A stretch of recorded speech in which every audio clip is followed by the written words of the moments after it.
expertos nos digan qué cosa y de qué cosa estamos hablando. No es un juicio político. Aquí se ha tratado de analogar el hecho de que es un juicio político en el sentido de decir, como mi bancada me dice, yo voto de esta manera. No, señor. El juicio moral no es un juicio político.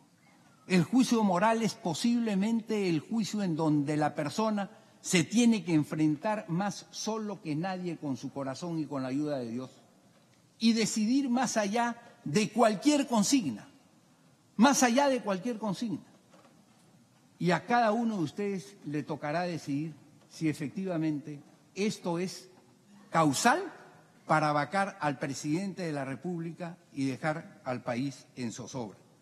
El juicio político puede ser cuando el presidente o cuando alguno de los funcionarios aforados actuó de una manera que el Congreso de la República entiende impropia, por decir, muy bien, entonces le hace un juicio político.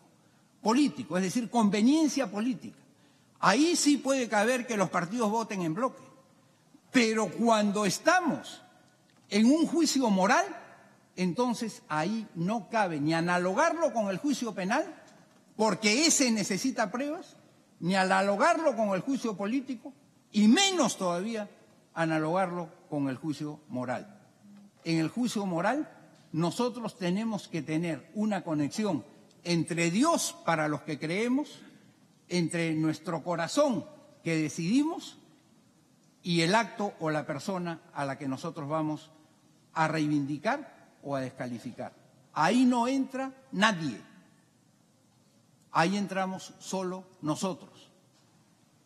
Yo quiero decirles además que tampoco es un juicio político, y escuché ayer a un parlamentario hablar en la televisión, tampoco un juicio político nos da licencia para fusilar.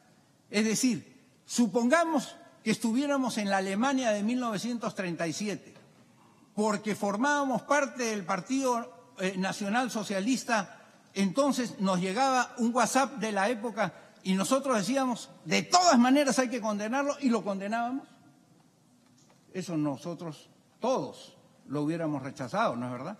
Porque va contra nuestra propia dignidad, porque nosotros y ustedes especialmente que tienen la representación del pueblo no son marionetas. Ustedes son gente que ejerce su libre albedrío y por lo mismo no se puede ir al juicio moral cuando no se tenga la certeza de que se ha producido un acto de esa naturaleza y ese acto sea de tal gravedad que permita el fusilamiento de una persona. Ese es un tema central. Respecto a este tema, quiero decirles que la doctrina dice con toda claridad que este concepto del juicio moral en realidad fue en su momento un juicio mental, o sea, históricamente fue lo que se llama un juicio por pérdida de las facultades mentales. No fue un juicio moral. Después deviene en un juicio moral. Y deviene en un juicio moral con todos los problemas que después vamos a ver y que los constituyentes de 1993 entendieron y previeron, como lo vamos a leer, y que en consecuencia decían que había que evitar cualquier tipo de abusos bajo esta cobertura.